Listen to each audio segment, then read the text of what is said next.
Hello, good morning sa ating lahat. Good morning! So, bago ang lahat, alam ko na alive tayo sa pagpupuri sa ating Panginoon sa Amen. So, before anything else, bago ang lahat, tayo po ay manalangin muna. Father in heaven, marami pong salamat Panginoon sa pagkakataong muli na pinagkaloob po sa amin upang marinig ang mga salita o God.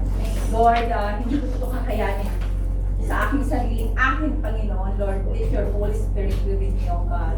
Upang mai-deliver mo ng maayos ang yung mga salita, O God. And Lord, open the hearts of the people na makakarinig na yung mga salita, Lord. Upang ito ay maging daluyan ng kanilang kaligtasan ng bawat isa sa amin, O God. Yes. Thank you, Jesus. Thank you, Lord God. At nawa, Panginoon, hindi ang makita, Panginoon, ng mga witnesses ko, Lord, kundi ang makita at marinig nila ay yung mga salita, O God, na magbibigay kalakasan sa bawat isa. Salamat, Lord. Lahat ng ito ay amin kong hiling. In Jesus' name we pray. Amen. So, nandito tayo sa topic na yung series na sinasabi ng first preacher natin. Ito yung condition of man. So, nung nakaraan, ang narinig natin is about doubt. Ako naman, ang condition ng man na napili ko is about death. Ito yung condition ng tao. Ayaw pag-usapan ng mga tao. Dahil sabi nila, nakakatakot nga daw ang salitang kamatayan. Hindi ko ba? So, they said, nung unang panahon, ang mga lolo't lola natin, ayaw nila pag-usapan ng kamatayan. Yes. Sabi nila, takot daw sila. Sabi nila, masama sa Ilocano. No, in Ilocano sabi nila, bakit salita? Hamo nga, ibagbaga. Bakit salita? Sabi nila, masama daw. Pag-usapan dito, there is a curse. Ang iniisip nila, there is a curse sa salitang kamatayan. So, bago ang lahat, ano nga ba yung salitang kamatayan? If we will going to give the definition of death, death is a condition of man na kinakatakutan na ayaw nilang pag-usapan. Death is the end of life. So it is the opposite of life. When it is, pag sinabi mong end of life, scientifically, all the vital functions are not functioning. Yes. So, it is a permanent end of life when a living organism vital function stops completely. So, iyon ang salitang kamatayan. Pero, in biblical term, death is the separation of immaterial to material body. Remember, tayong mga tao, we are composed of mayroon tayong three composition. Our body, this is the material world. And then, the soul, ito yung, pag sinabi natin body, it is the material world. It is yung earthly soul na sinasabi. It's the one who interact with the material world. Soul, it is the consciousness, it's the thoughts, yung free will mo, and this is the emotion. This is the soul.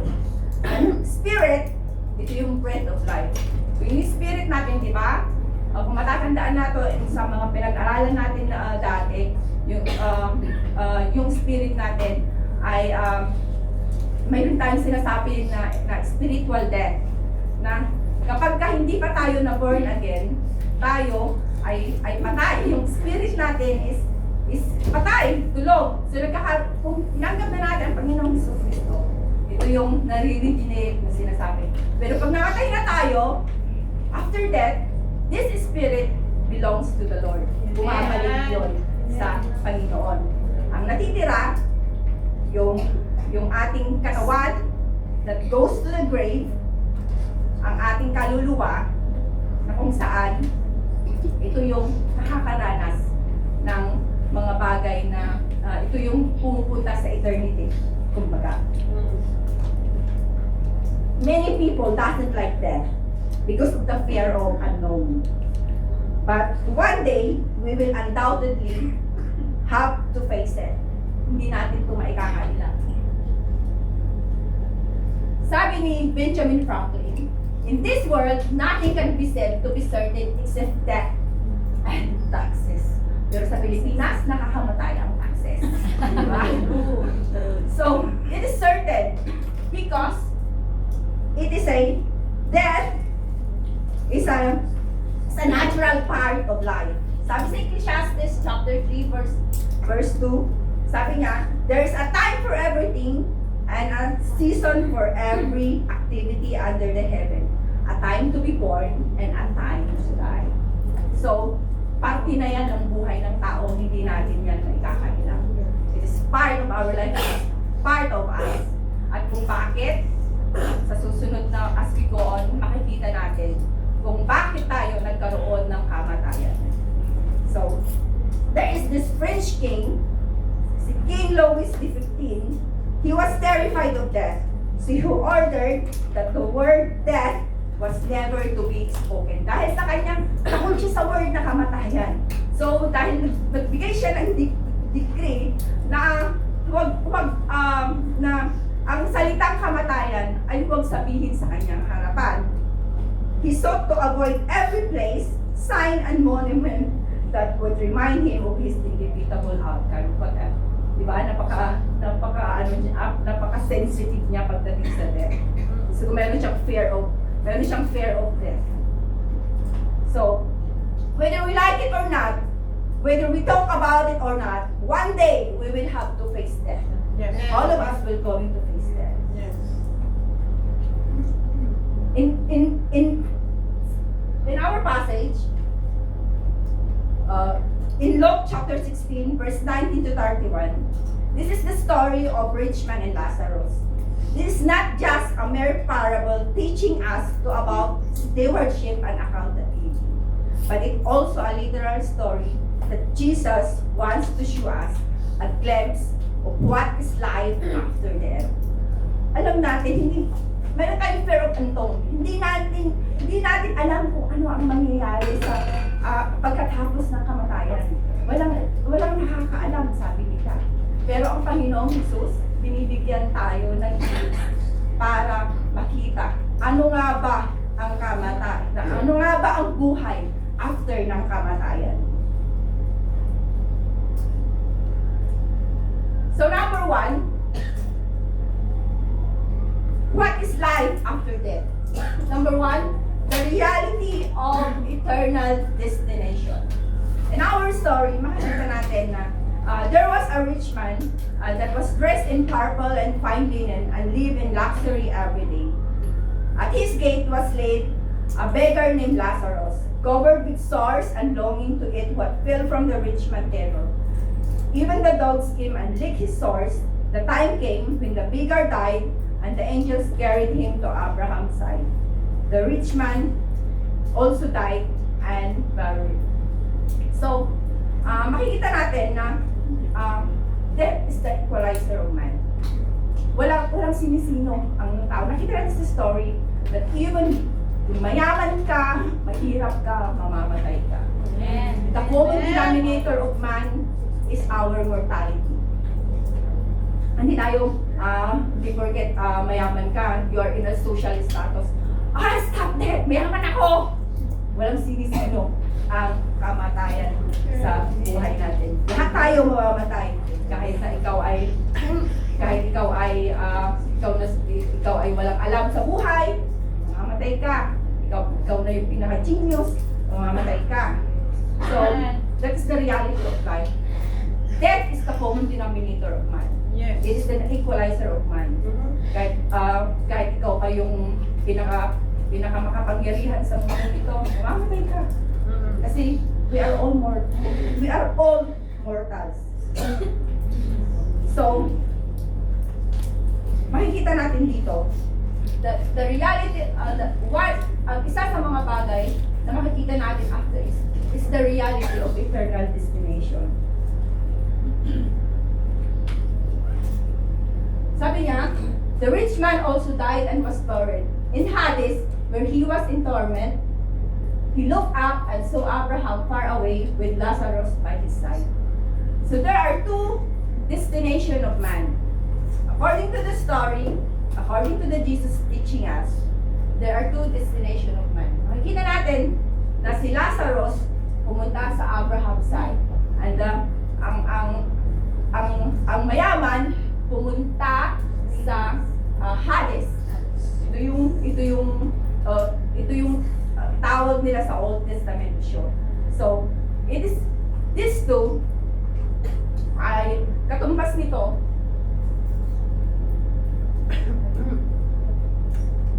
ay hell and heaven. Ito ang katumbas ng Hades at yung Abraham's process na sinasabi. Hell is the eternal separation from God.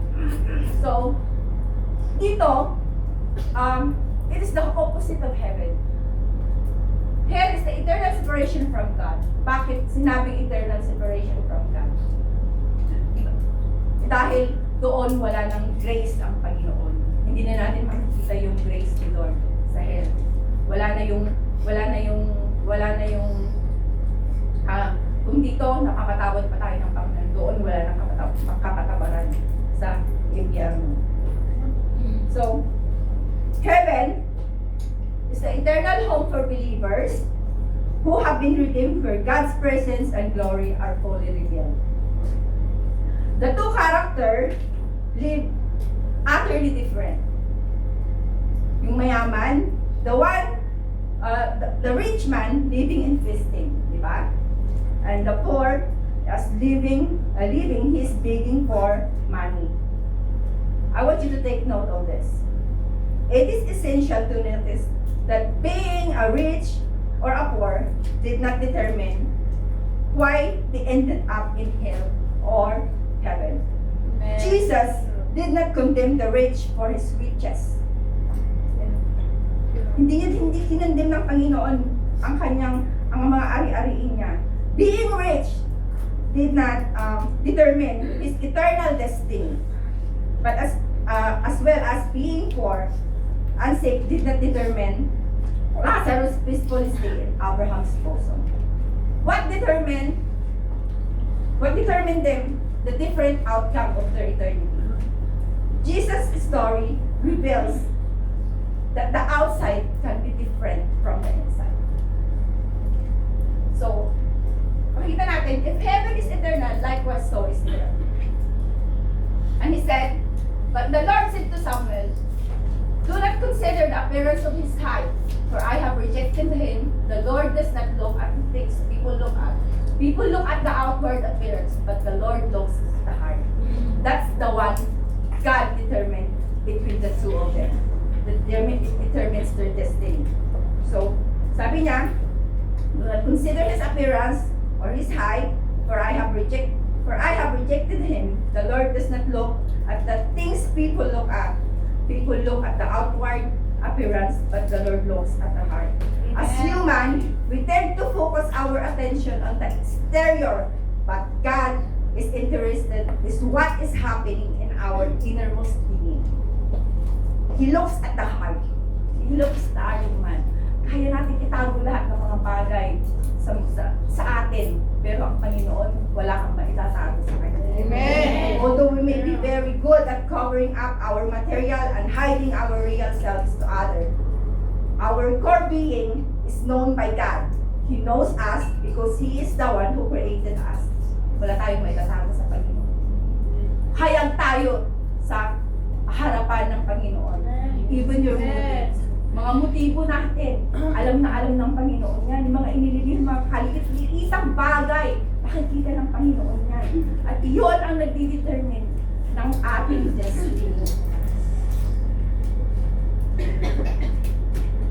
Jesus did not tell that the rich man was a bad person, but he is a kind of people who trust in themselves.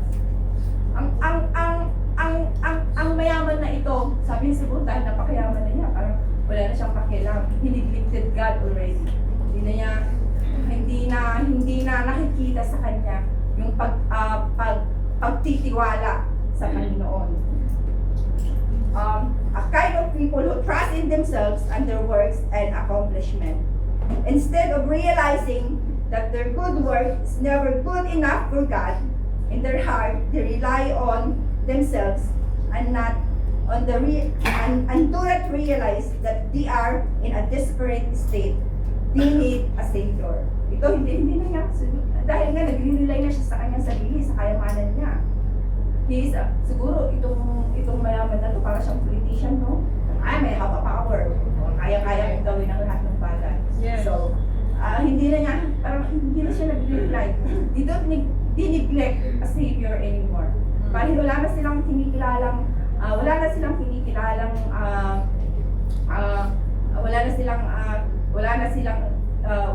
kinikilalang Diyos. Ang mga rich man na to. Parang yung mga politicians sa atin, di ba? They are all powerful, lahat sila nag-aaway-aaway na. Hindi mo na alam sa kanila kung alin ang totoo at hindi. So, only God knows. Pagdating ng judgment, pagdating ng panahon, the Lord will going to reveal all of them. And all of us. Hindi lang sila, pati tayo. The rich man depend on his riches, works, and accomplishment, neglecting God in all his achievements. While Lazarus put his trust to the one who could love and help him, just as he was, our Almighty God. Lazarus' condition allowed him to realize how much he needed God and a Savior just like we are. Kasi dahil vulnerable si Lazarus, wala siyang kapangyarihan, doon nagkakaroon tayo, doon natin nare-realize that we need God in our lives, especially sa buhay natin. Amen. When we are in a hard circumstances, doon natin makikita, Lord, I need you. I need you, I need you, I need you, Lord. So,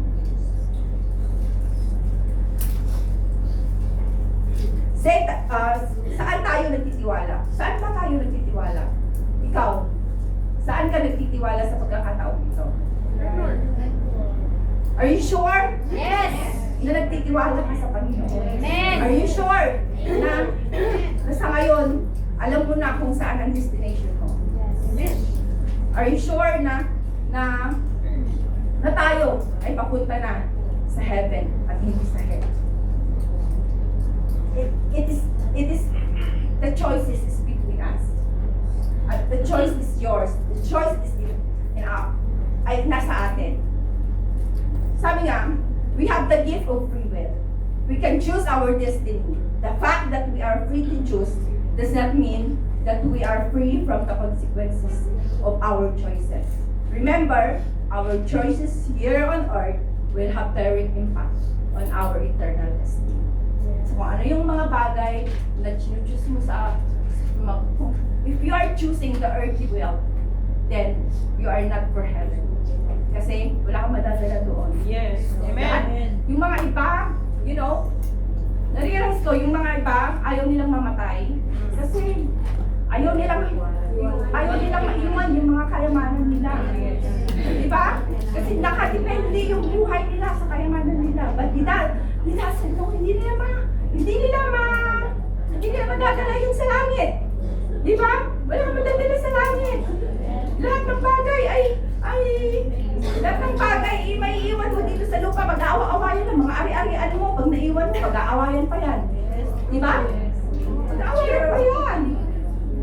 Meron ako kakilala na dahil namatay yung nanay dahil marami silang lupain, yung mga anak nila, nagbabangayan, halos magpatayan na sa pag-aari ng lupa na yan. So, hindi yung kayamanan. So, ang nag-determine sa atin, sa pupuntahan natin, it determines our heart. Your personal relationship with the Lord. Yun ang importante. Yun ang kaya mong dalhin pagdating ng panahon. Pagdating na ikaw ay namatay, ang kaya mo lang dalhin ay yung relasyon mo sa Diyos. It is up for you to decide if you will going to truly believe in our Lord Jesus Christ.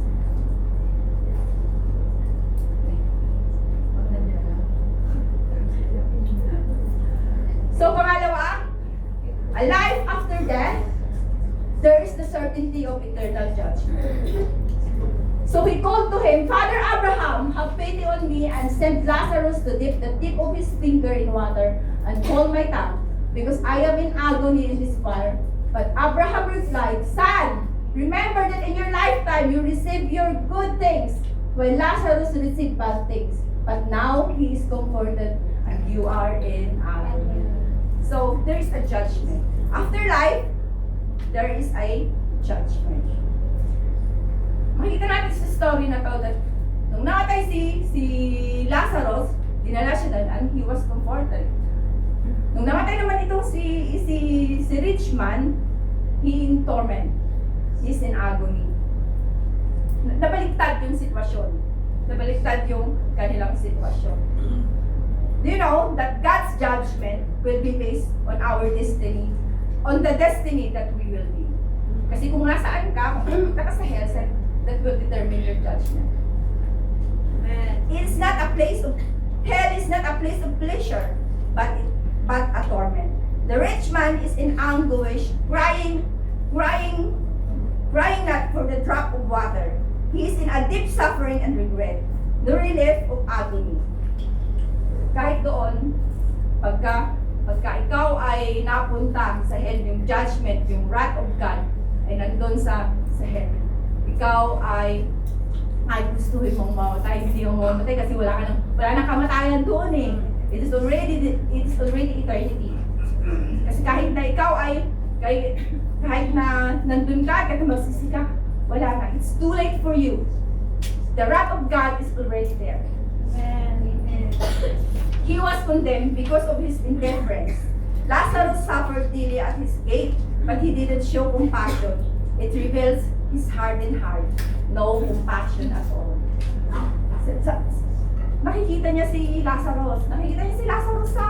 Sa kanyang gate. Hindi man niya bigyan ng pagkain. Baga, dinadamutan pa niya. Yung pagpag nga lang, ayaw pa niyang ibigay. Nagmamakaawa na yung isa. Pero, hindi niya binibigyan. Although he is so rich. Makikita sa kanya na napaka, parang kagalang-galang niya. Pero deep inside, he is not.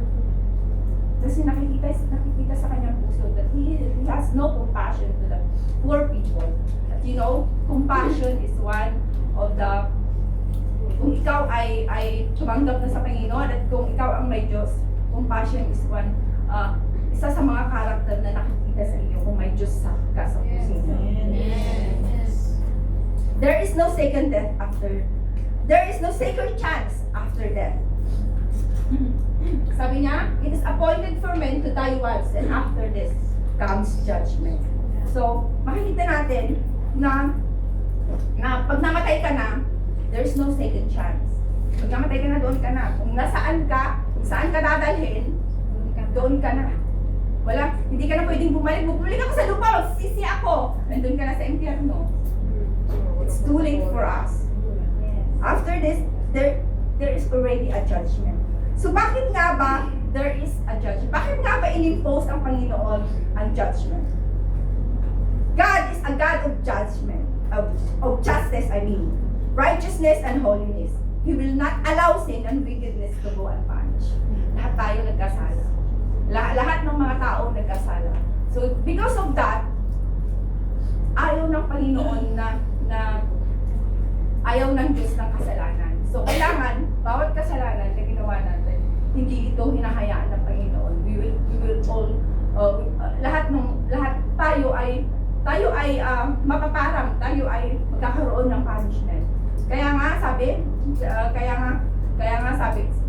na ang mga tao hindi naniniwala sa Diyos, those who don't believe Jesus as their Lord and Savior, they are already condemned. Diba? They are already bound to hell.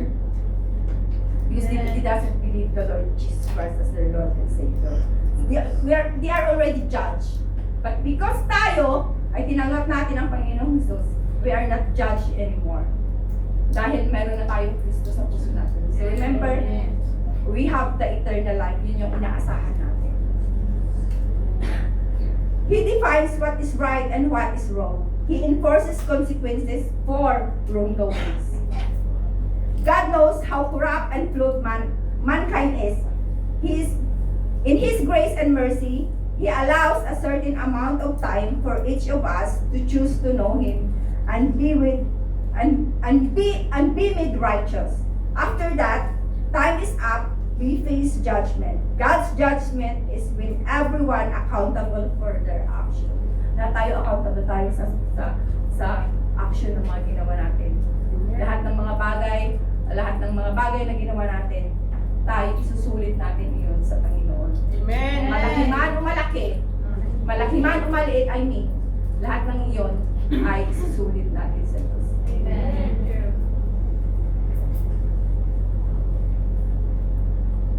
Ay. Sabi niya dito, I think the greatest point of unbelief in our culture and our church today is an unbelief in the wrath of God and His certain promise of judgment for the human race. Sometimes, yung judgment ng Panginoon, parang inaano lang natin, parang we are taking it lightly. Ibang sa Ilocano, barong-barong, kumbaga, binabarong-barong lang natin. Ewan ko sa ibang salita. Kumbaga, hindi natin siya, kumbaga, hindi natin siya siniseryoso. We are not taking it serious. Hindi natin siniseryoso yung judgment ng Panginoon. Akala natin pagka may mga nagsasalita ng mga ganito, sabi natin, hindi yan totoo. Ano lang yan? Parang haka-haka lang yan. Walang nakakaalam kung saan ka pupunta. Walang nakakaalam kung saan talaga tutungo yung ating kaluluwa. Walang nakakaalam. May nakakaalam. The Bible already said. Amen. If you believe God, you will believe the Word of God. And the Bible. Yun na yung nagsasabi that there is a judgment for every one of us. Amen. So then, pero huwag natin i-take for granted yung judgment na sinasabi ng Panginoon. Sabi nga in 2 Corinthians chapter 5 verse 10, for we must all appear before the judgment seat of Christ, that everyone may receive the things done in his body according to that he had done, whether it be good or bad. Alam niyo ba na mayroong judgment ang believers at mayroong judgment yung mga unbelievers. Yes. Judgment for the believers are different from the judgment for the unbelieving. When we truly believe in Jesus, we have an authentic relationship with Him. We don't face judgment when it comes to our salvation. The judgment that we have will be based on the works we have for God. We are judged based on what we choose to do with the time, talent, resources God has given to expand His kingdom. Yun ang judgment ng Panginoon sa atin. Makukuha na natin, may inherit na natin yung ating reward sa Panginoon. When the time will come na tayo i-judge sa Panginoon, yung mga believers. Yun ang judgment ng Panginoon sa atin. Makukuha natin, may reward ang bawat ginagawa natin sa Panginoon if we really believe in the Lord Jesus Christ. Some believers waste the blessings God has been giving them.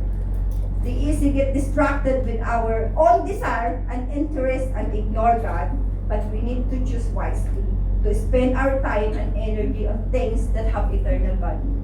God will test our works, and only the things we have done for Him remain. We will be rewarded based on that. So, binibigyan tayo ng reward based on the work that we have for the Lord. Kung paano mo ginamit yung time mo, yung mga resources mo, paano mo ginamit yung mga pinagkaloob sa iyo ng Panginoon. If you are talented, gamitin mo ito para sa kaluwalhatian ng Panginoon. Hindi para sa kaluwalhatian ng mga makamundong bagay. Pagka may pera ka, why don't you give for the Lord, for the expansion of His kingdom? Huwag tayong maging maramot sa Panginoon. Huwag nating i-withhold kung ano yung para sa Panginoon. Give your commitment to the Lord. Doon i-base ng Panginoon yung reward na nakikita. And that is the judgment of the believers.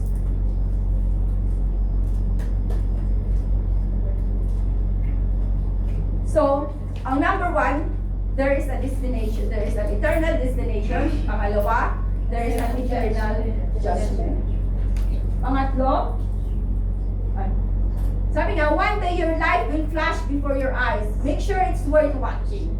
Darating ang, there's one theologian na nabasa ko, sabi niya, pagdating daw ng judgment, ang buhay daw natin ay para siyang video. Flashback lahat ng mga ginawa natin from the beginning, bata ka hanggang sa yun yung sinabi nila. Kaya sabi niya, one day your life will flash before your eyes. Make sure it's worth watching. Is your life worth watching pagdating ng Panginoon? Pagdating ng panahon? O marami kang inililihim na mahahayag pagdating ng panahon? So I hope na pagdating ng panahon na yun, makikita natin that we are serving God. Ang makikita ay yung righteousness ng Panginoon sa buhay natin. And I hope lahat tayo, because we believe in our Lord Jesus Christ, sana yun ang makita pagdating ng panahon, pagdating ng judgment sa buhay natin. Amen. Number 3, Go back.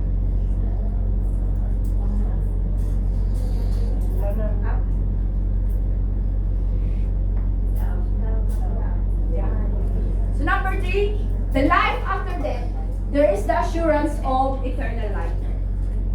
Sabi niya, and besides all this, between us and you, a great chasm has been set in place, so that who wants to go from here to you cannot, nor can anyone cross over from there to us. The Lord, sinisecure ng Panginoon yung eternal life sa buhay natin. The great chasm symbolizes the definitive and eternal separation between the righteous and the unrighteous after death. It ensures the eternal security of believers by acting as an impassable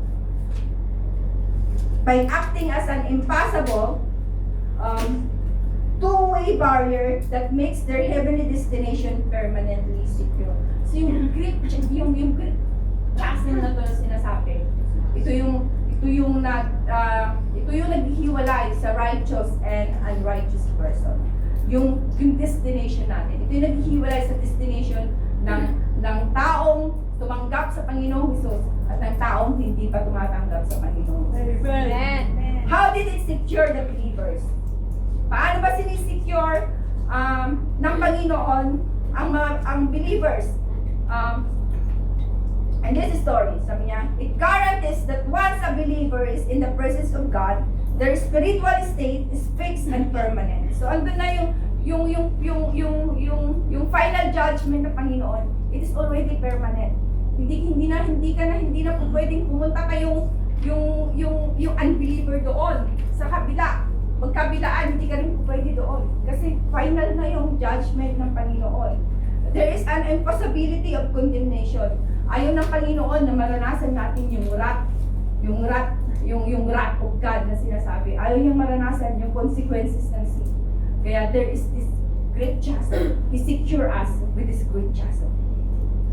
Finality of God's justice. Dito makikita na the Lord protects the righteous from any demonic interference, regret, or transfer back to the realm of judgment. The act of permanent shield, preserving the faithful for the guaranteed inheritance. So, yung inheritance natin na eternal life, secure na tayo when we are already there. Hindi ka na po pwedeng padala pa ng Panginoon doon. Hindi na. Kaya secure yung eternal life mo. Amen. God secured our eternal life by putting a great chasm between heaven and hell, declaring that we are His people. Dinideclare ng Panginoon na tayo ay Kanyang mga nilalang. Na tayo ay sa Kanya na hindi na tayo kailangan pang pumunta sa kabilang buhay. Why God secure our eternal life? Because God made us for eternity. Bakit sinisecure ng Panginoon? Because God doesn't want us to perish.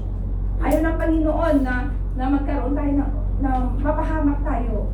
The Lord, God made us for eternity. Kasi nilalang niya tayo for eternity. Hindi niya tayo nilalang for destruction, for His wrath.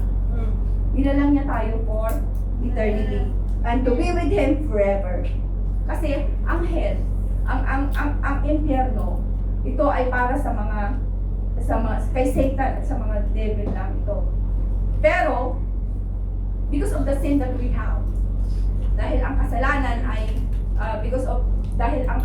ay nasa atin, hindi po pwedeng magkaroon tayo ng we will going to be punished. Dahil nga sabi ang kasalanan, the Lord will not go the wicked unpunished. Diba? Sabi nga niya, when God created the earth and mankind, death was not part of it. Hindi naman daw parte ng ang kamatayan ay hindi nagparte ng creation ng Panginoon. It was not part of God's creation, but death came in through one man's trespass. That one man was our ancestor Adam. He disobeyed God and all mankind inherited Adam's sinful nature. Kaya doon tayo nagkaroon ng kamatayan. Our physical death and our spiritual death nagsimula doon sa Garden of Eden. Doon nagkaroon ng kasalanan ang kasalanan si Adam. And ang kasalanan na yun, na-inherit natin yun. That is, kaya tayo nagkaroon ng kamatayan. Kamatayan physically and kamatayan spiritually. So, sabi niya, therefore, all humans are subjected to the punishment for sin that God announced beforehand. Sabi sa Genesis chapter 2 verse 17, sabi sa Genesis chapter 2 verse 17, but you must not eat from the tree of the knowledge of good and evil, for when you eat of it, you will surely die. So, hindi naman sila namatay kaagad. That is the spiritual death. Pero nung kinain na, that is the warning before nung kinain yung tree. Pero after nilang kinain, ang Panginoon ay nagbigay ng punishments sa kanila. Sabi niya sa Genesis chapter 3 verse 19, by the sweat of your brow you will eat your food until you return to the ground, since from it you were taken, for dust you are, and the dust you will return. So nagkaroon din tayo ng physical. So that is, yan nagsimula ang kamatayan ng tao, the physical and the spiritual death. The Lord didn't create us, hindi tayo create ng Panginoon to become mortal, but the Lord created us immortal. Pero dahil sa kasalanan na yan, nagkaroon tayo ng mortality, nagkaroon tayo ng kamatayan. But don't worry, God has an answer to everything. Amen. Since then, death become a part of Jesus Christ. But it's important to realize that death is not belong to God's original creation. It is not part of His ideal world. That is why God broke its power. Ang Panginoon, binok niya yung power of death na yan sa buhay ng tao. Through the death and resurrection of our Lord Jesus Christ, He broken the power of death. Amen. Kaya nga, tayo ay naasahan natin yung buhay na walang hanggan na ipagkakaloob ng Panginoon sa buhay natin. Because of the death and resurrection of the Lord Jesus Christ, mabubuhay tayong muli.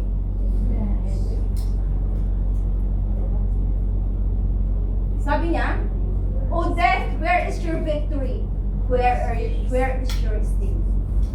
Nung namatay ang Panginoong Hesus sa cross ng Kalbaryo, doon nag-i-indicate na tayo ay mayroon na rin tayong buhay na walang hanggan.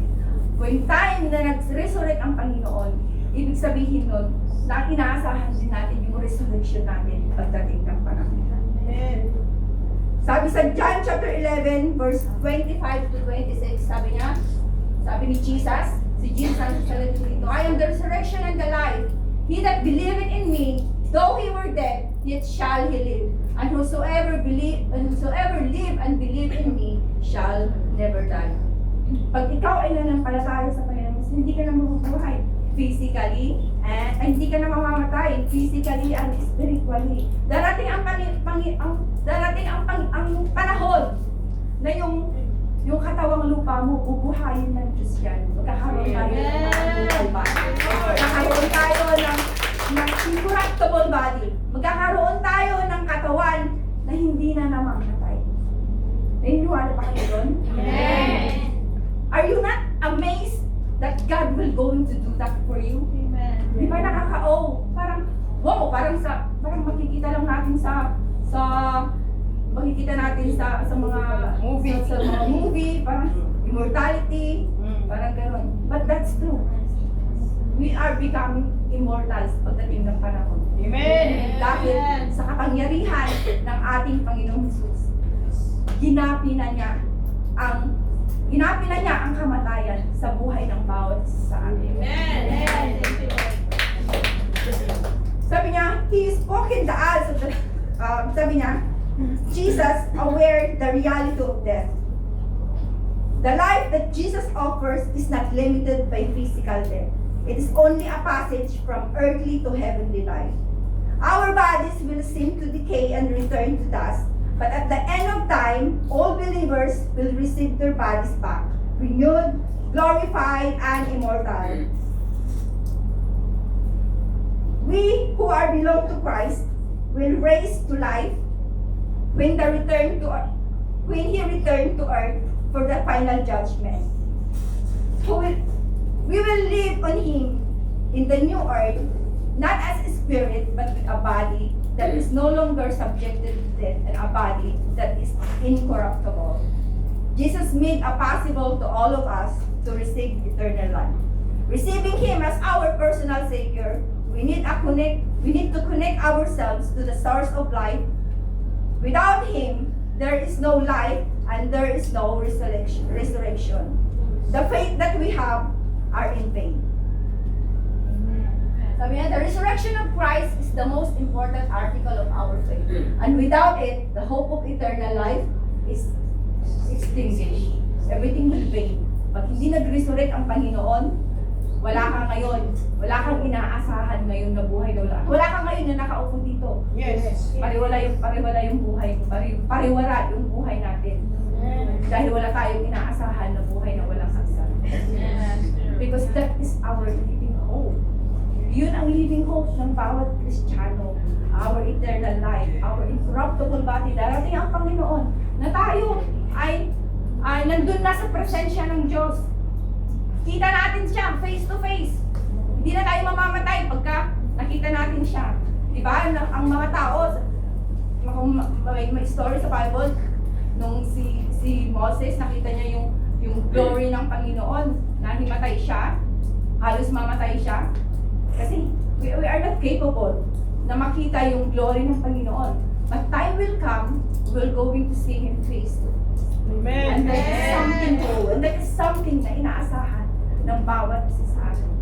Ewan ko, base sa atin, minsan, yung choices natin eh. Habang ginagawa ko to, parang nakikita ko yung warning ni Lord sa bawat isa sa atin. Nakikita ko yung warning na hindi natin ang kamatayan ay yun yung nagsisiparit sa atin sa Panginoon.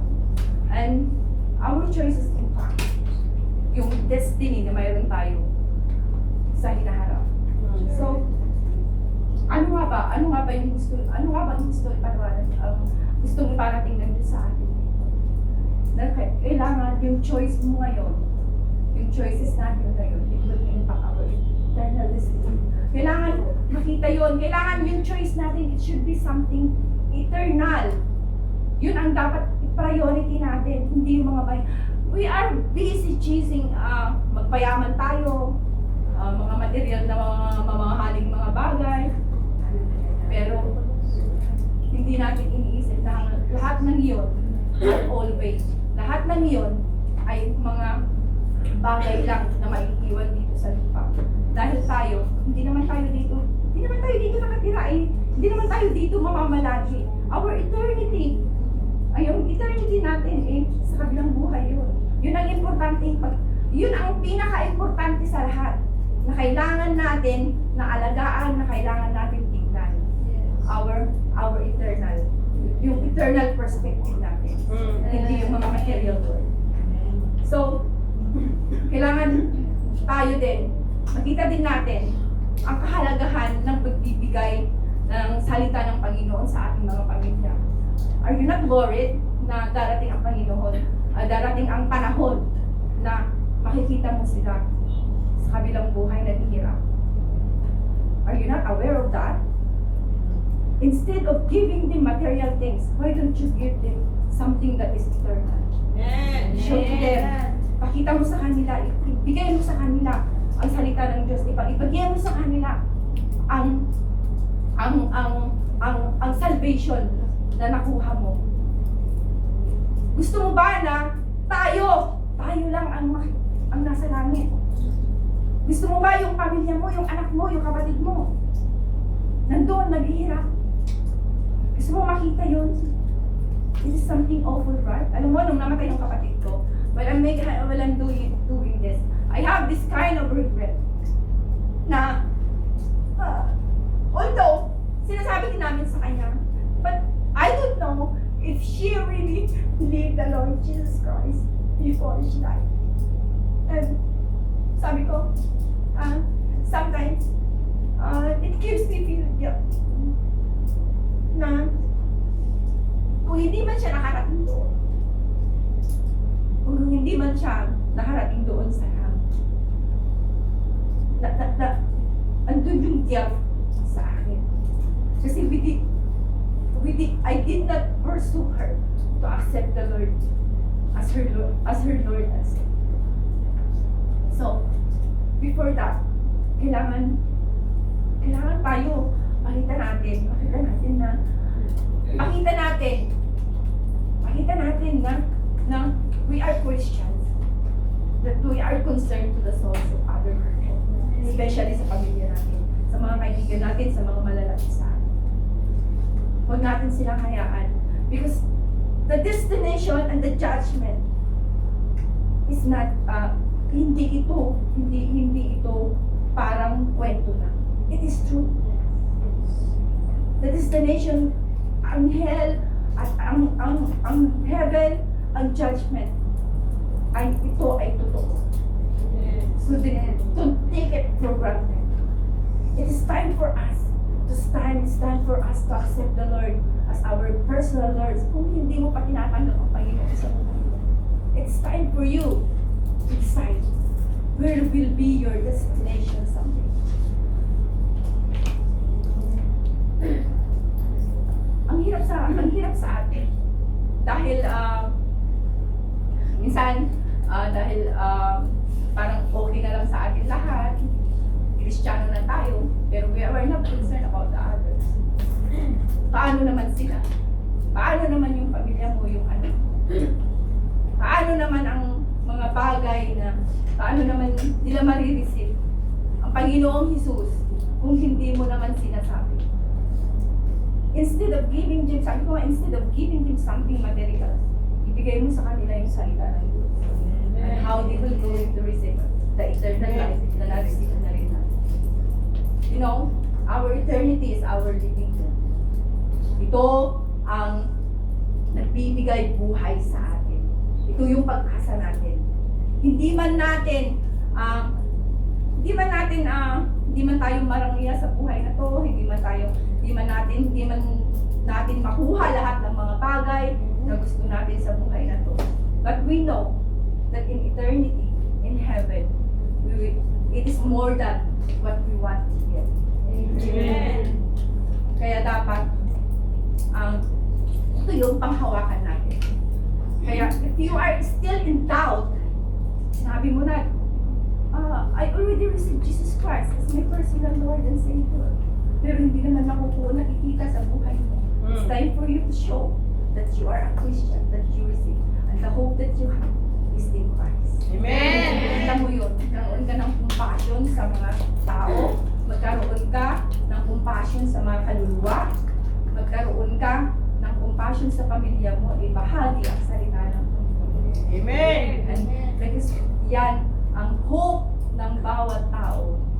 Ang pag-asa ay ang ating Panginoon. Yes. Shall we all rise up?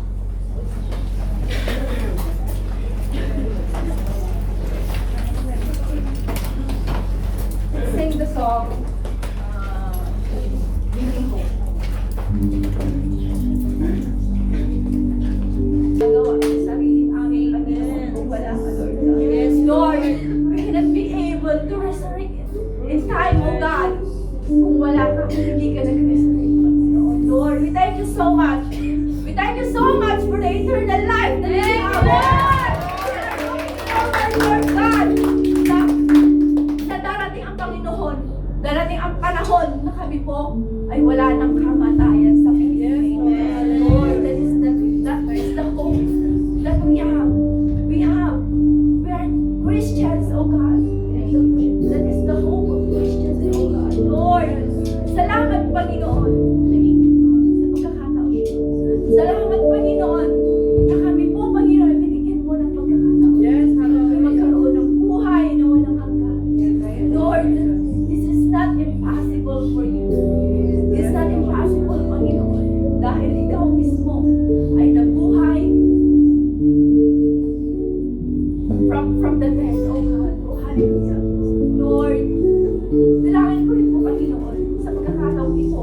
Kung may mga bagay po kami, Panginoon, na nadala sa aming mga puso, if we are being clingy materially, Panginoon, Lord, alisin mo ito sa aming mga puso.